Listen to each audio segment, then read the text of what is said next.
So, good evening, everybody. Thank you for joining us for this evening's Monday evening exploration. I'm Cheryl Bronstein, Director of Interpretation at the Adirondack Experience. I would like to start this evening's programming by acknowledging that the Adirondack Experience is situated on the Aboriginal territories of the Mohawk and Abenaki communities. Indigenous people continue to live in this region and practice their teachings and lifeways. I'm so pleased to introduce this evening's speaker.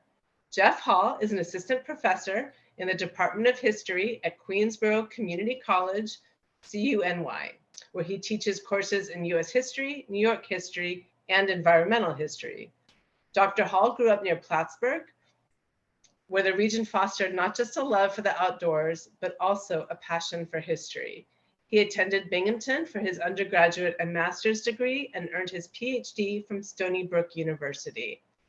His research investigates the intersection of environmental politics and incarceration in the US in the 19th and 20th centuries. Tonight, he will be discussing his very first book, A Prison in the Woods, Environment and Incarceration in New York's North Country. Please feel free to submit any questions throughout the program using the Q&A function at the bottom of your screen. Dr. Hall will answer questions at the end of the program, and museum staff will be monitoring the Q&A in case there are any issues that we can address. Dr. Hall. Thank you, Cheryl, for the very kind introduction. My name is Jeff Hall, and my pronouns are he, him, and his. I want to thank Cheryl once again and Steph Hampel for including me in this summer's program of Monday evening explorations at the Adirondack Experience and for their assistance in setting up tonight's event. It really is an honor for me to be able to participate in an event sponsored by the Adirondack Experience. I grew up in the North Country, as Cheryl pointed out, and I first visited the Adirondack Experience back when it was known as the Adirondack Museum in the mid-1990s when I was in high school. I have returned many times since and always learned something new and interesting about my home region every time I visit. It is unfortunate that we can't be together in person tonight, but I do hope everyone finds my talk both interesting and informative. I look forward to answering your questions at the end. For the past 16 years, I've been working on the environmental history of incarceration in the US with a special focus on New York's North Country. During that time, I've had many opportunities to share my work and ideas with others. Upon hearing of my interest in this topic, the reactions of people unfamiliar with either me or my work have often contained a mixture of befuddlement, confusion, circumspection, and sometimes a furrowed brow. Nevertheless, for every person I have confused, there have been others, in many cases total strangers, who seem to immediately understand and appreciate the value of my work. One encounter in particular has stuck in my memory. I was taking the Long Island Railroad to Penn Station one day in the early 2010s when an older woman took the seat next to me. We started talking, and in the course of the conversation, I shared with her the topic of my research. What followed was a richly rewarding chat where I felt both seen and heard. As we were leaving the train, this 80-something New Yorker turned, pointed her finger, and instructed me, "You must turn this into a book." Hardly ever one to disobey my elders, I did just that. I'll talk about the book more in a moment. First, though, I want to revisit the folks I told you about earlier, the ones seemingly perplexed by the idea that prisons and the environment could be connected. I get the confusion. After all, for how many people does the word environment conjure images of a prison? By the same token, prisons don't exactly match with the chirping birds, leafy trees, and babbling brooks that, for many, represent the environment. If the apparent intellectual chasm separating prisons and the environment were the only source of confusion, I could easily respond by saying, "You're wrong. Prisons and the environment are connected. Read my book and find out. But the roots of both the confusion and the chasm run deeper. With some exceptions, popular culture in the US has presented an image of prisons as isolated and self-contained environments that exist seemingly outside any fixed geographic boundaries. I'll just give one example. Think of all the episodes of Law and Order, where the police and prosecutors visited Dannemora, the name of Clinton Correctional Facility prominently displayed on the screen. The studio standing in for Clinton could have easily represented any prison anywhere in the country. While but one example, it speaks to one of the central themes of my book. While many Americans may have been conditioned to believe that what goes on inside a prison has no impact on the world outside and vice versa, the history of prisons in New York's North Country shows that that has never been the case. While the ties binding prisons and their environments may be unfamiliar to many people living today, they were crystal clear to the public officials who planned and built them in the Adirondacks. Beginning in the 1840s and continuing into the 1990s, the environment was a pivotal factor in the planning, construction, and operation of prisons in the North Country. We'll start in the Clinton County village of Dannemora, which in the early 1840s was an unnamed, uninhabited spruce forest, home to exactly one human-built structure, a long-abandoned ramshackle hunting cabin. At the time, New York's two existing prisons, Auburn and Sing Sing, were dangerously overcrowded, prompting state officials to begin planning a third. But prisons cost a lot of money to build, operate, and maintain. State leaders thus decided their next prison had to be financially self-sufficient. The environment of central Clinton County proved attractive because of its extensive untapped supplies of iron ore, which state officials surmised could be mined by imprisoned men and sold to private manufacturers and consumers. Profits earned from such sales, New York leaders hoped, would keep the prison solvent, thereby lessening the state's financial burden. The fortunes of Clinton State Prison, opened in 1845, were thus irrevocably linked to the natural world that lay both behind and beyond its walls. However, the environmental transformations unleashed by Clinton's construction were not limited to the mining of iron ore. The decision to build in the middle of a largely undeveloped wilderness meant that everything the prison needed in order to operate had to be built from scratch. To overcome this significant challenge, lawmakers withdrew 20,000 acres of land surrounding the prison from sale, cordoning off local water, timber, and mineral resources for prison use only. Imprisoned men were enlisted to help build the prison itself, using locally cut stone and timber to erect a wall, which you can see in this image, cell blocks, and mining infrastructure. To ensure the health and safety of people living and working in an often harsh and unpredictable climate, incarcerated workers installed amenities in the prison largely unfamiliar to most Americans at the time. Indoor plumbing via a network of pipes connected to a nearby spring, and an unusually sophisticated indoor climate control system. Nevertheless, in a region as sparsely populated and remote as Clinton County, the new prison would never achieve self-sufficiency without modern infrastructure beyond its walls. Many incarcerated men thus found themselves outside the prison, cutting trees for fuel, construction materials, and perhaps most importantly, the building of roads connecting Clinton to nearby communities and rail depots.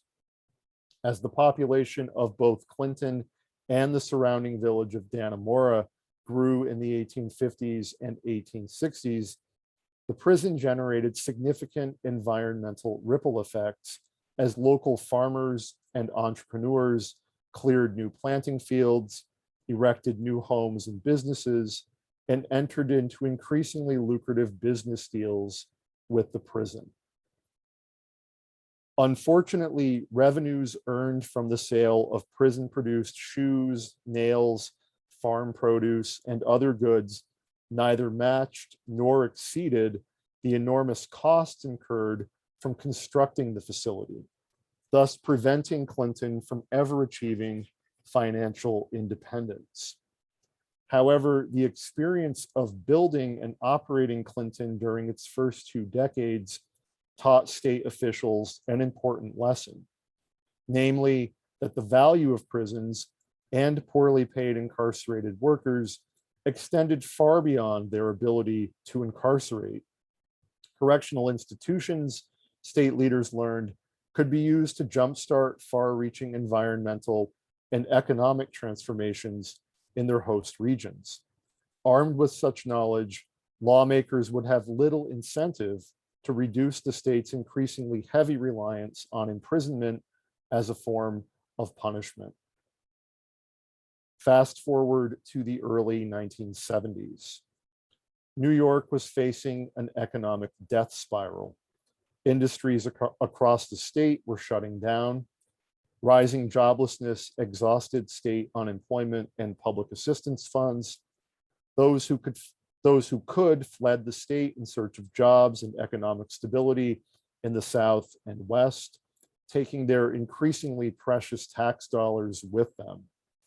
A diminished tax base meant smaller budgets for schools, parks, hospitals, public transportation, and other services and infrastructure, imperiling the quality of life, health, and safety of all New Yorkers. For those unable to move, the future appeared grim as more and more New Yorkers struggled to meet the basic requirements of everyday survival. As was always the case, the burdens of economic collapse fell heaviest on New York's poor and people of color. Just to survive, many began turning to unlawful activities, and soon the state's urban centers, where most of New York's people of color lived, were gripped by increasing rates of violent and nonviolent crime. Coming on the heels of the post-war civil rights movement, the economic crisis and societal breakdown of the early 1970s prompted a harsh backlash. Appealing to the same racial hysteria that characterized many white reactions to the achievements of the civil rights movement, in 1973, Republican Governor Nelson Rockefeller signed into law a package of amendments to New York's Narcotics Control Act of 1966. The Rockefeller drug laws, as they came to be known, mandated long prison sentences for the possession and or sale of minuscule amounts of a variety of banned narcotics. With many impoverished people of color active participants in New York's narcotics trade, and with all susceptible to police corruption, state lawmakers all but guaranteed the mass imprisonment of Black and brown New Yorkers. The only remaining question before state officials concerned where they would be imprisoned. This question acquired heightened urgency in 1975 as New York's 32 prisons approached full capacity. Efforts to locate new prisons in the New York City suburbs met stiff resistance from residents concerned about property values and public safety. Perhaps unsurprisingly, many of the affluent suburbanites who opposed the placement of prisons in their backyards were also fervent supporters of the very drug laws that made new prisons a necessity in the first place. Increasingly desperate for new cell space, correctional planners looked northward, hoping the Adirondacks could, once again, help alleviate overcrowding in New York's prisons. However, the North Country of the 1970s in no way resembled the sparsely populated wilderness of the 1840s. A region that had long been remote and inaccessible now boasted dozens of communities populated by year-round residents and second homeowners that was also popular with seasonal tourists. In addition, a panoply of environmental laws enacted beginning in the late 19th century meant the unrestricted and unregulated environmental transformations witnessed at Dannemora in the 1840s could not be repeated. Or could they? Time and again, environmental laws and regulatory agencies many assumed were guardians of public and environmental health proved unable to stop potentially hazardous prison construction projects from reaching fruition. Consider the case of Brook, a small hamlet in Essex County, 6 miles west of Lake Placid. To alleviate overcrowding in the state's other prisons, in September 1976, Governor Hugh Carey unilaterally converted Brook's former state-run tuberculosis hospital, which you can see in this image, as a minimum security prison.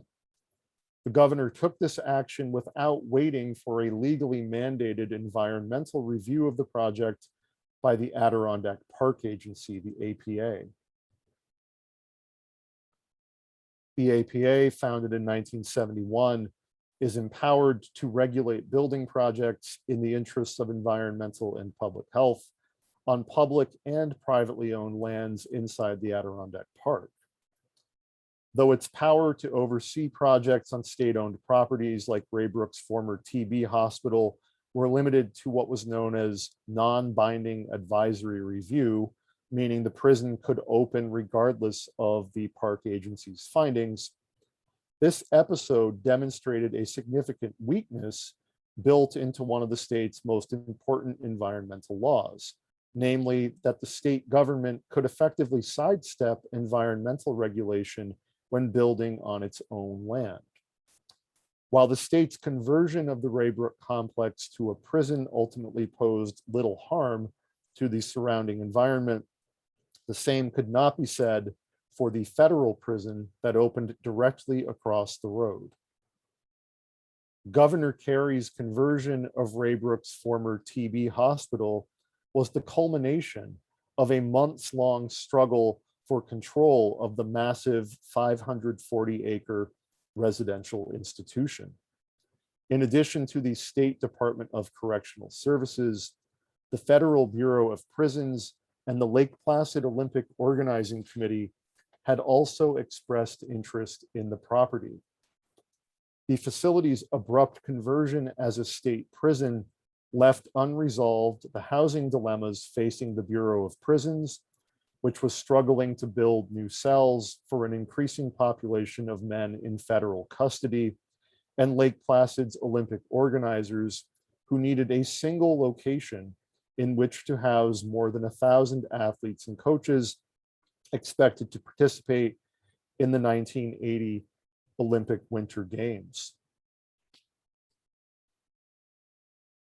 With an assist from local Republican Congressman Robert McEwen, the Bureau of Prisons and Lake Placid Olympic Organizing Committee hatched a plan to build a brand new facility on an undeveloped piece of land across the road from the state prison in Brook.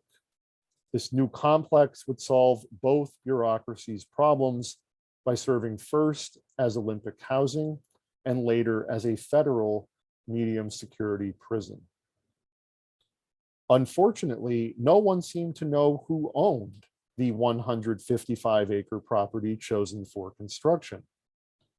Maps held by different state agencies told different stories. Some said it was privately owned, while others claimed it was state property. To clear up the confusion, the APA exercised another of its powers and reclassified the tract as state land.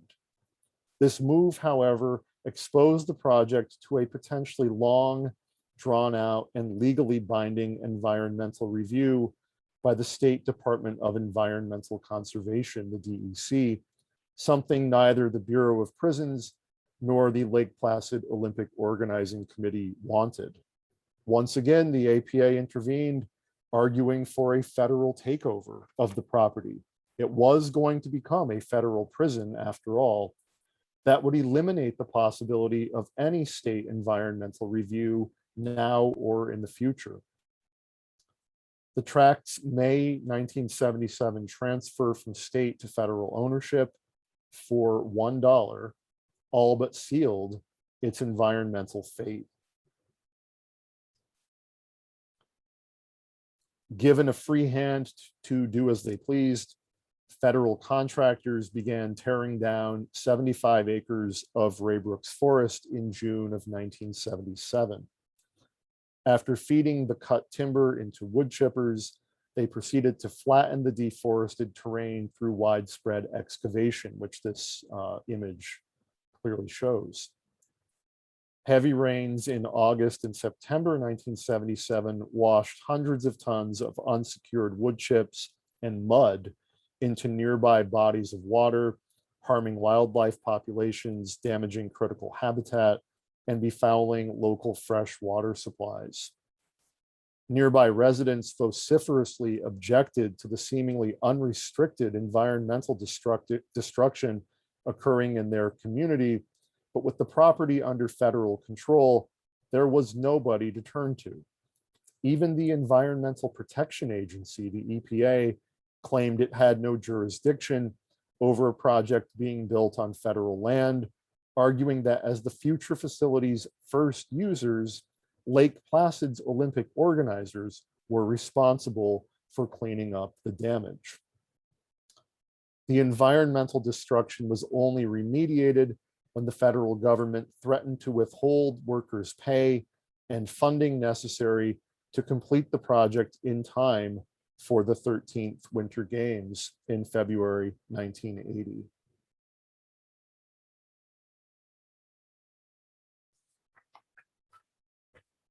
Just another photo of the completed project shortly before the Olympics in 1980. The opening of 2 prisons in Raybrook outside established environmental legal frameworks underscored the degree to which prisons posed risks to the North Country environment as great as those unleashed at Dannemora in the 1840s, when the very idea of environmental law was but a fantasy. The experience of Raybrook also taught state leaders a very important lesson, namely that environmental regulations were no barrier to opening prisons inside the Adirondack Park. This was a particularly valuable lesson, as the need for new prisons did not abate with Raybrook, as the ever-increasing state prison population only deepened Albany's interest in building prisons in the North Country throughout the 1980s and 1990s. However, the experience of Raybrook also taught residents and homeowners an important lesson, namely that preventing potentially grave prison-induced harm to environmental and public health would require grassroots resistance. Unfortunately, arguments against building prisons, especially those put forward by tourists and second homeowners, often reflected opponents' class and racial biases. This proved especially true in the Franklin County hamlet of Gabriels, after the state proposed converting another old tuberculosis hospital as a minimum security prison in the summer of 1981. Homeowners in the Gabriels area, most of them seasonal residents, quickly organized a group known as Citizens Against More Prisons in the Adirondacks to oppose the prison. In letters sent to the APA, op-ed pieces published in local newspapers, and testimony delivered at APA hearings, many argued that prisons were incompatible with the Adirondacks' historical promotion of leisure and outdoor recreation. However, much of this correspondence was also laced with not always thinly veiled racist vitriol directed at imprisoned men whose poverty and blackness opponents contended disqualified them from inclusion in their mainly white and wealthy wilderness enclave. And this is one of many letters sent in opposition to the prison in Gabriels that illustrates the point that I just made. Even the state's promise to increase the hamlet's recreational space by adding most of the Gabriels property to the state forest preserve proved unimpressive to members of CAMPA. For prison opponents, protecting the area's woods and wildlife seemed less important than preserving its historically white and well-to-do demographic profile.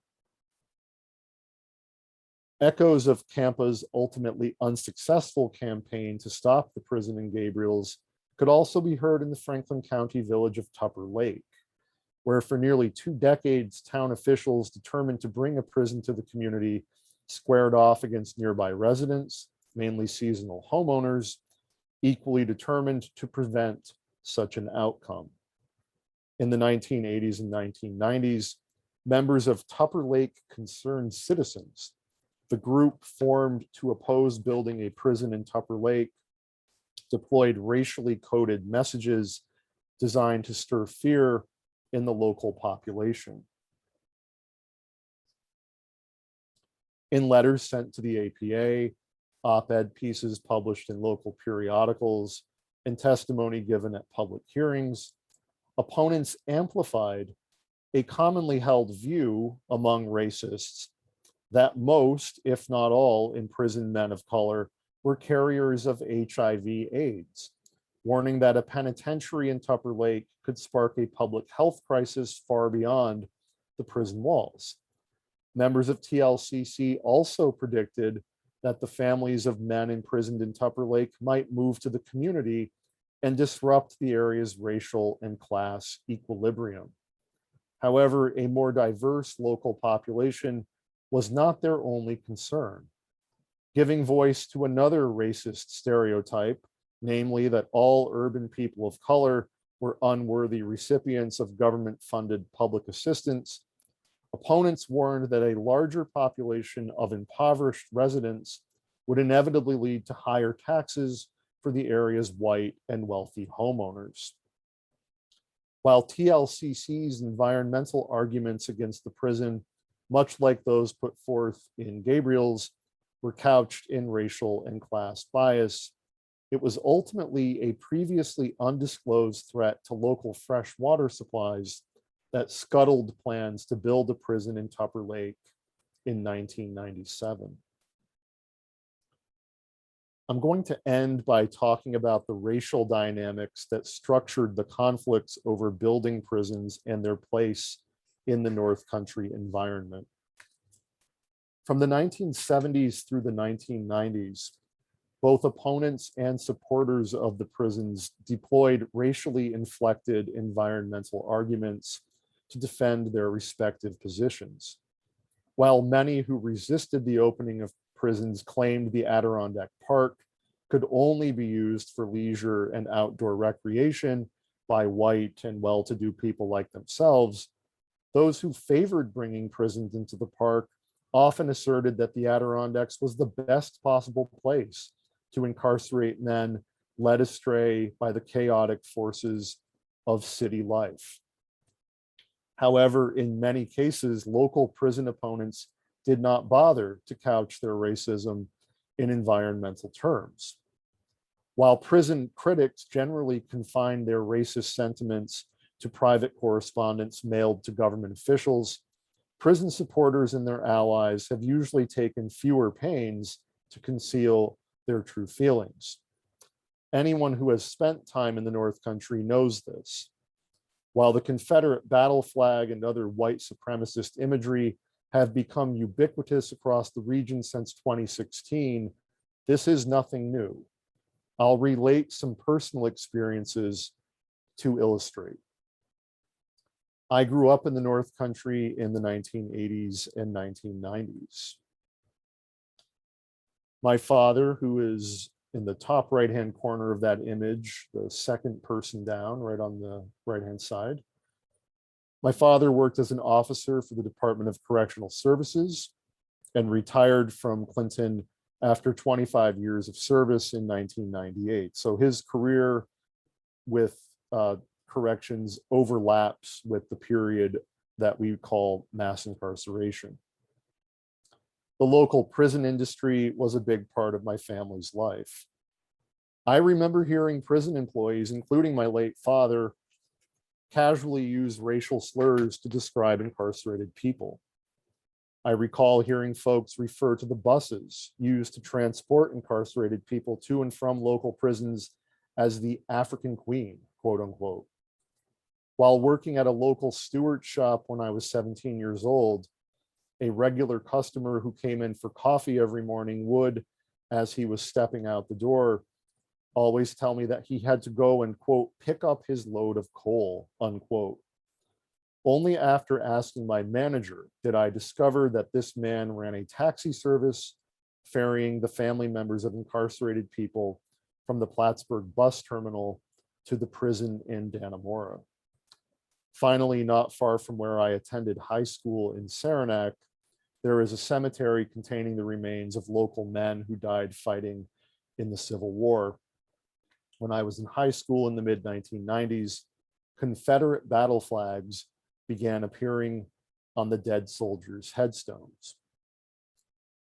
Though just a few examples, they illustrate an important element of the North Country environment, white racism, that is as powerful a force as any storm that moves through the area.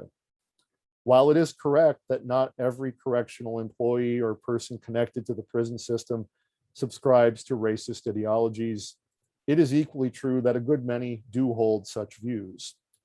In a correctional system where most of the employees are white and people of color make up most of the imprisoned population, it is difficult to imagine white racism not conditioning daily operations inside North Country prisons.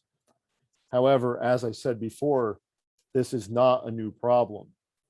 In the book, I relate an episode from Clinton State Prison in 1856, 165 years ago, where white officers had effectively enslaved the facility's only African-American imprisoned men as unpaid personal servants outside the prison. While such barbarism may be unimaginable today, the racist attitudes of the mid-19th century are alive and well. Without the presence and labor of incarcerated people of color, the North Country, a place seemingly steeped in white racism, could not function. For decades, many men incarcerated in local prisons have been active participants in an outdoor work program run jointly by the Department of Environmental Conservation and Department of Correctional Services. In towns and villages across the North Country, incarcerated men have completed a variety of vital public works and conservation projects. They have assisted with flood control, soil conservation, firefighting, and storm cleanup.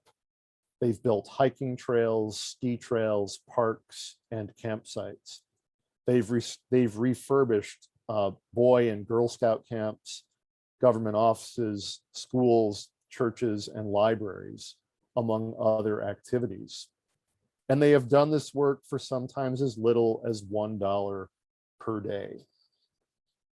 I'm just going to advance my slides here. This was an image I found after my father died. This is outside Clinton Correctional Facility in Dannemora. You see my father's name on that billboard, I guess you can call it, when he retired.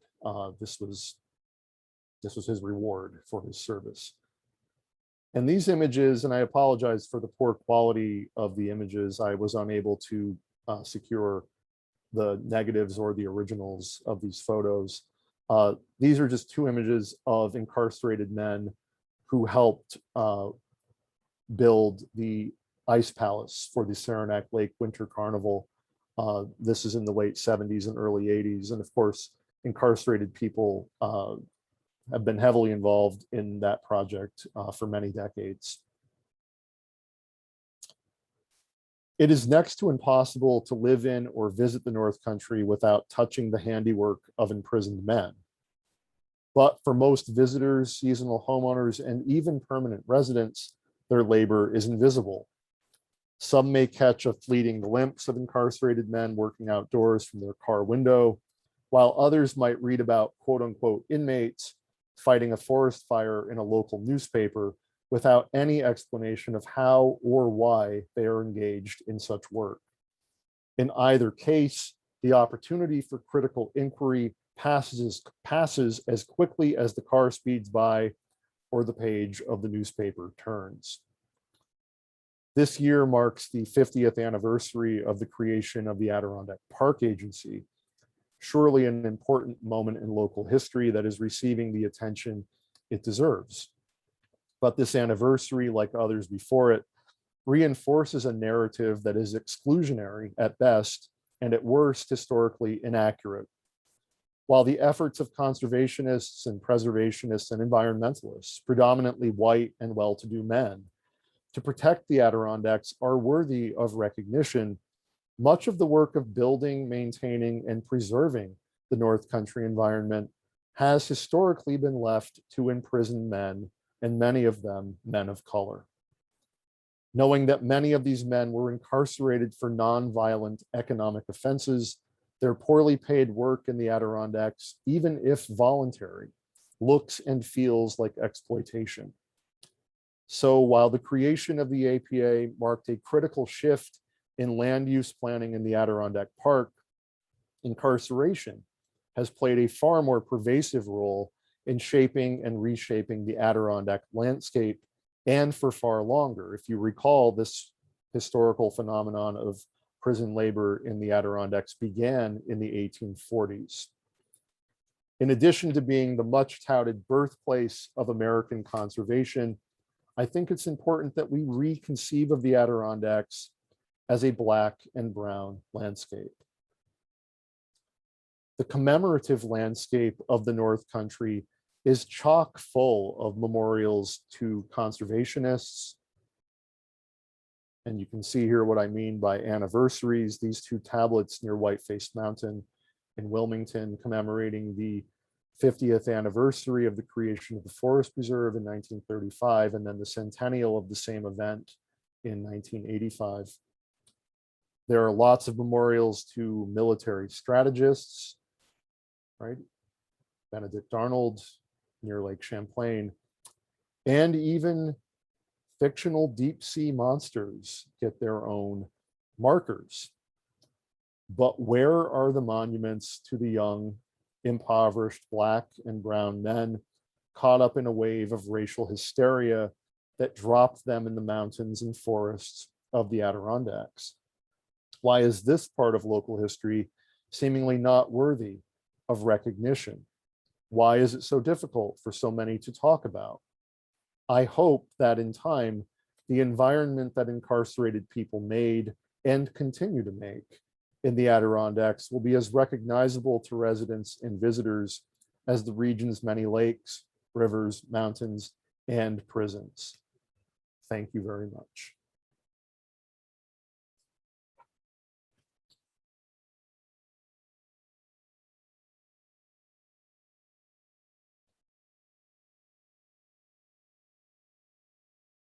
Cheryl or Steph, I'm finished speaking.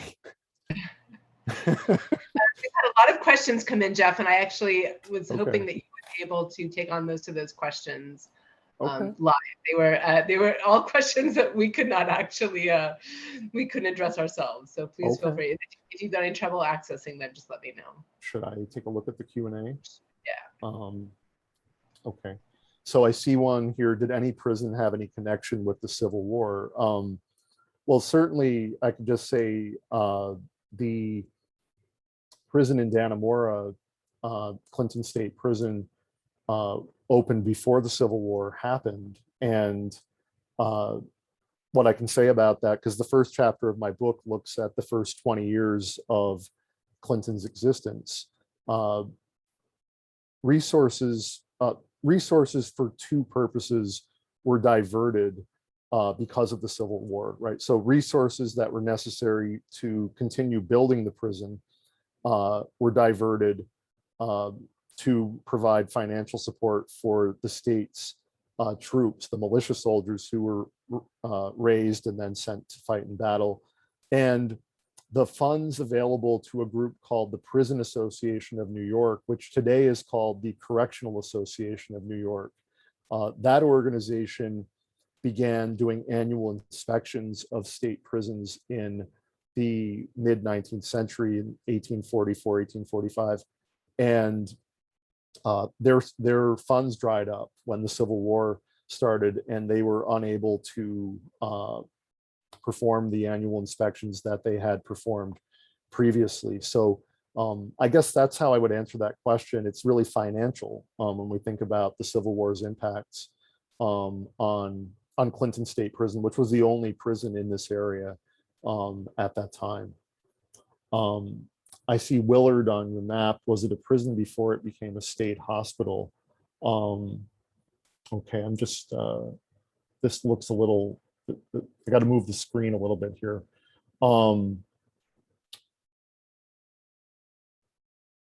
I'd have to go back. I've got to go back and look at my map here for a second to make sure I know exactly what I'm answering. Sorry for this. So Willard.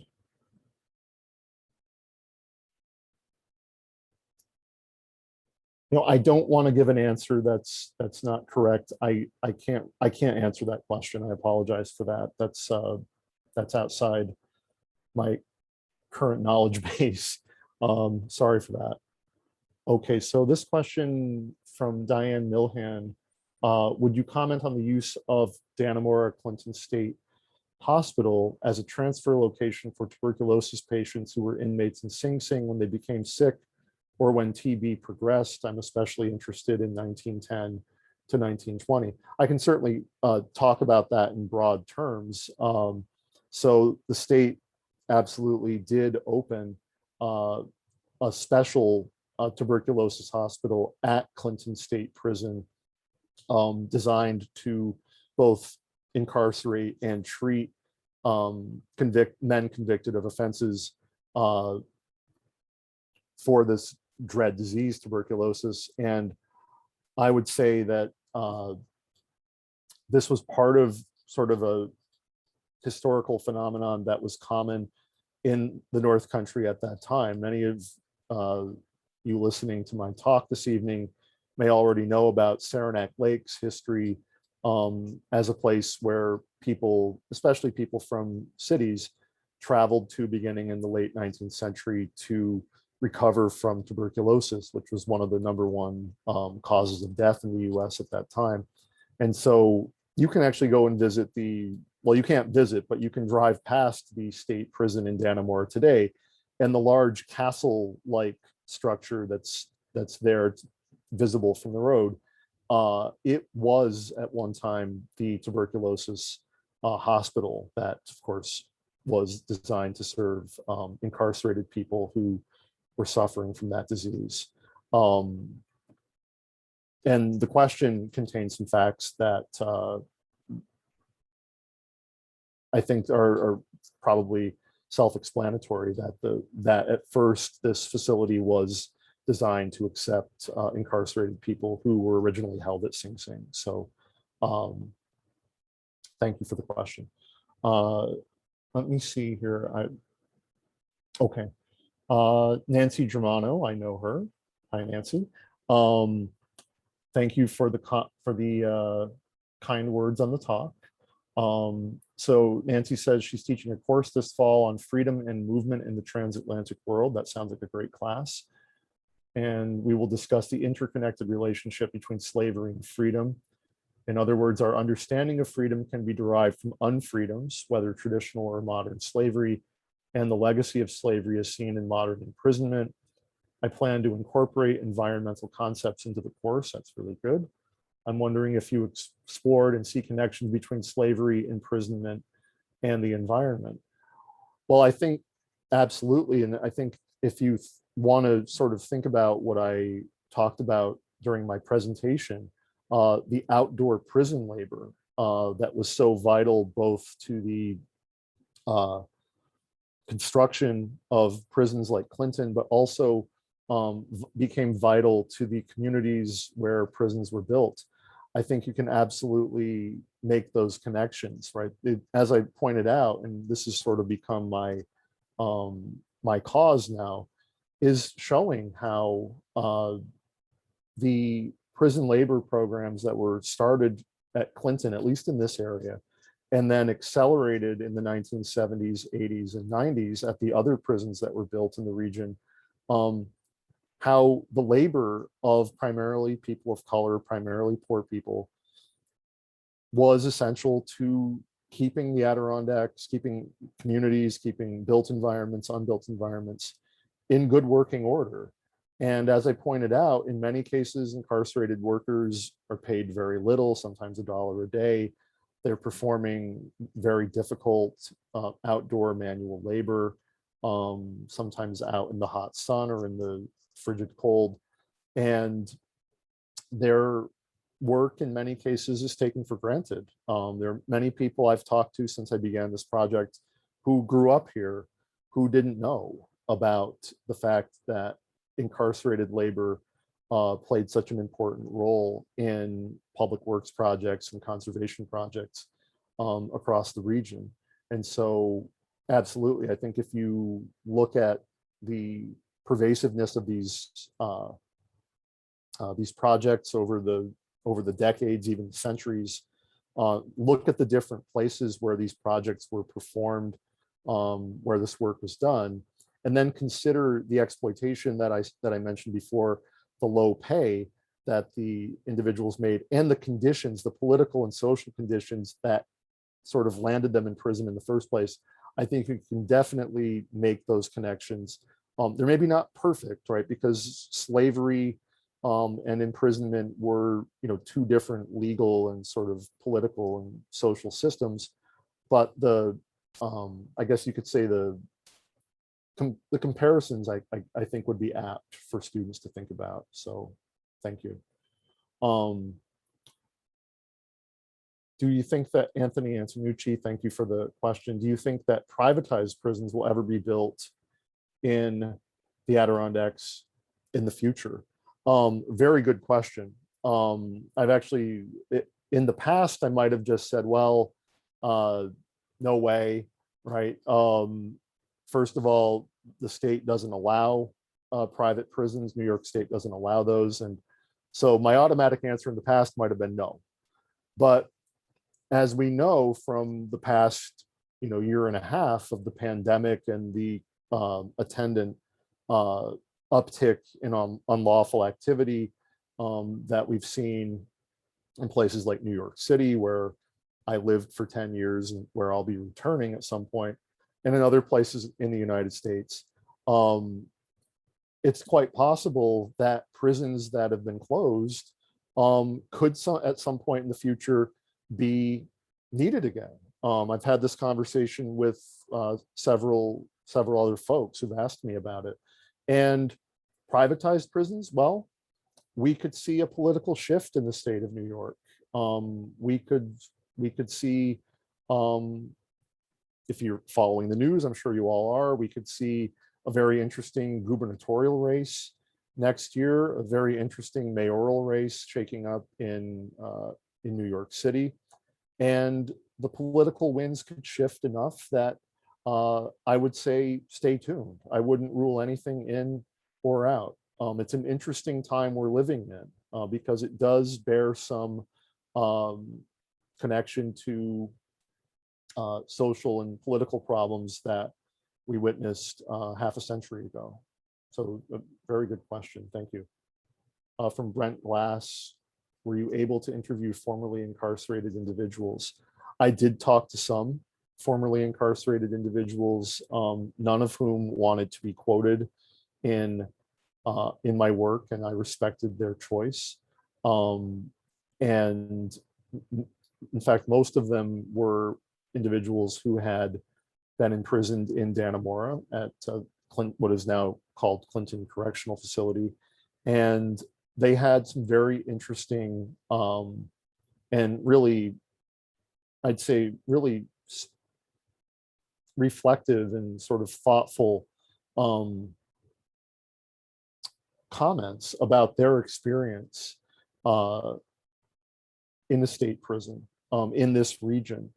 And that was really what we talked about, was not so much their experience in the prisons, but their experience in being imprisoned in the Adirondacks. And their comments really ran the gamut. Some told me they really liked being up here. Others hated it. Some were, in the middle. But I would say that everybody who's been incarcerated in this region has an opinion on this region. And that's actually an area of research that's really, I think, a fascinating topic that someone listening to this program would be well worth looking into if I don't look into it myself. So thank you for that. Casey Holler, thank you for the question. What was the decision process that went into organizing the book around different types of sources and case studies? Also, was there anything that ended up on the cutting room floor? There was the cutting room floor wasn't big enough for everything that got cut. So I'll talk. I like talking about the research process. So thank you for that question.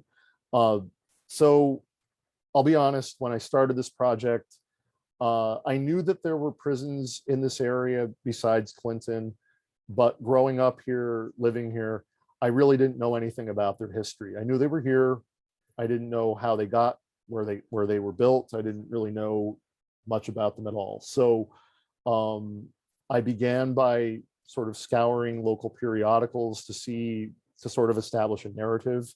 And then I ended up actually doing Freedom of Information Act requests to the Adirondack Park Agency to see what they had on the prisons in the region, because I chased down sources in a lot of different areas where I eventually found out sources did not exist. And so I had to sort of take some detours to finding my sources. And as it turned out, the Adirondack Park Agency had many of the documents that other state agencies had either destroyed or just not saved. And so the chapters in the book, I organized the book as the questioner pointed out, around case studies. So Dannemora, Brook, Gabriels, Lyon Mountain, and Tupper Lake were not the only case studies I wanted to write about. I wanted to also have a chapter about Moriah, the shock incarceration facility there. The problem was the park agency didn't have the sources that I needed.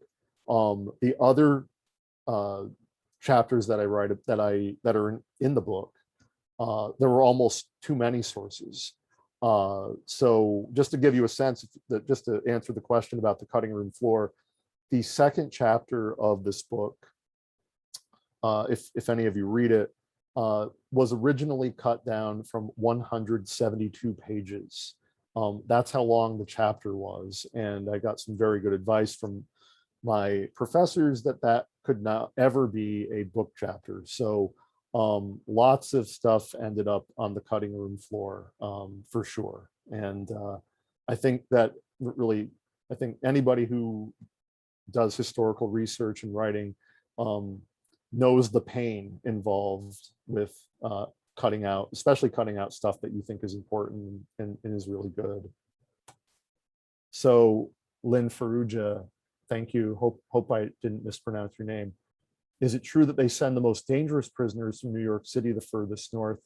I'd say right now, today, I guess you could say that's partially true. Not always to the Adirondacks, though. Many people who are convicted of violent offenses can end up in prisons that are even closer to New York City in the Hudson Valley, or even in Western New York. But Clinton, for a long time, was the state's largest maximum security prison. So definitely that prison held many people who had been convicted of a variety of violent offenses and still does today. Cindy Kindle, thanks for the question. Can you talk a little bit about the social ramifications of these small communities having a prison as their main employer? A very good question. And I think in each community that's different, right? So especially so for example, like if you were to take a ride through some of these communities today, take a ride through Dannemora, for example, or Gabriels, or Brook, right? I think that these places were always relatively quiet and unassuming. And I think that's generally true to this day. I think that prisons really didn't alter sort of the social picture of these communities in any significant way. I would say, though, that there were ones that I mentioned before. Each community experienced incarceration differently. So if you look at Brook, right, I think because the state and federal governments excluded the local population from planning the prisons and from the projects that were involved in building the prisons, I think there was a lot of resentment. I mean, at least that's what the sources showed me. There was a lot of resentment among the local population, especially toward the federal prison, which doubled as the Olympic athletes' village, because of the destruction, because of the public and environmental health threats that the project posed, because they were left out of the planning. They were just ignored. So that, and I relate this in the book, I think that that resentment lingered for a really long time. It was actually responsible for stopping the Federal Bureau of Prisons from building another prison in Brook, right? Because the Bureau of Prisons planned to build another federal prison in 1983 and again in 1989. And the local population rose up against those proposals. And each time the proposal was withdrawn. So in Brook, I think you see sort of this interesting social experience of incarceration where the local population sort of accepted the state prison. It was built inside a facility that had been there since 1904. It was minimum security and later medium security. It was the institution was familiar to the local people. It provided a source of jobs. In general, the state prison in Brook, I think, integrated into the community pretty smoothly.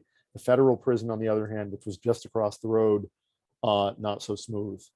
So that's just one example, and I could go into others, but I see there's several more questions. Thank you for the question.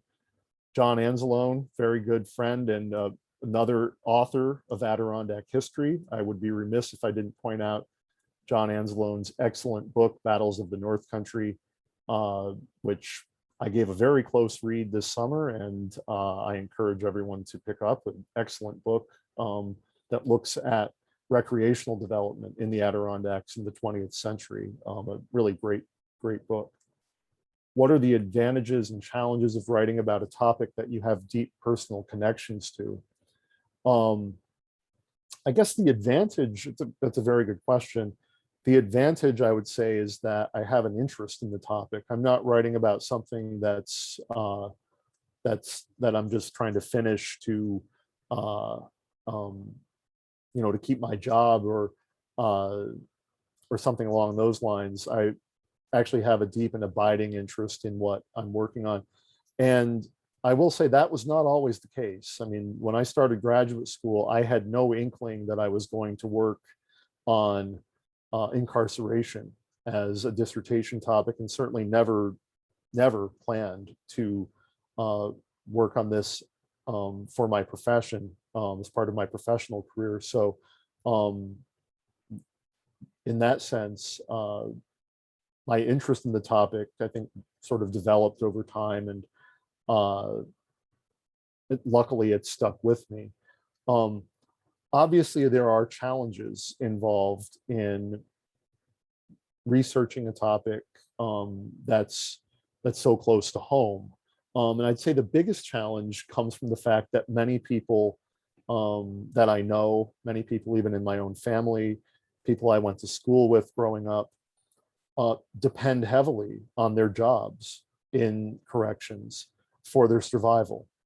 And I know that there are people who I went to school with who don't talk to me anymore because of the research and the writing that I've done about the prison system, which in some cases is critical, as my presentation demonstrated. And so I'd say the biggest challenge is sort of getting people who are in the system to at least not incarcerated, but people who are invested in the system in terms of employment and their financial reliance on the system, getting people in the system to just think about the correctional system, maybe with a more critical eye, not necessarily saying that these people, should all lose their jobs and be left destitute, but at least be open to thinking about incarceration maybe in a different way than they have before. You see Cheryl is back.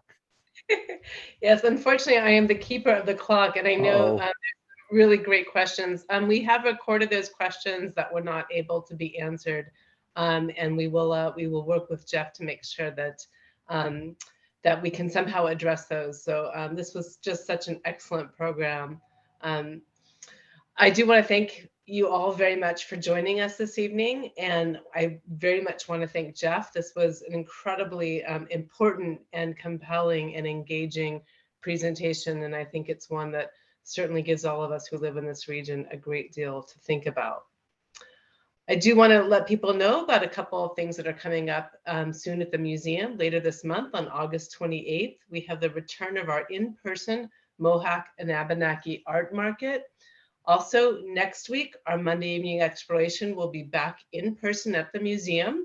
It will be a preview program about our upcoming permanent exhibition, Artists and Inspiration in the Wild, and the program will feature the creative team behind the exhibition planning and design.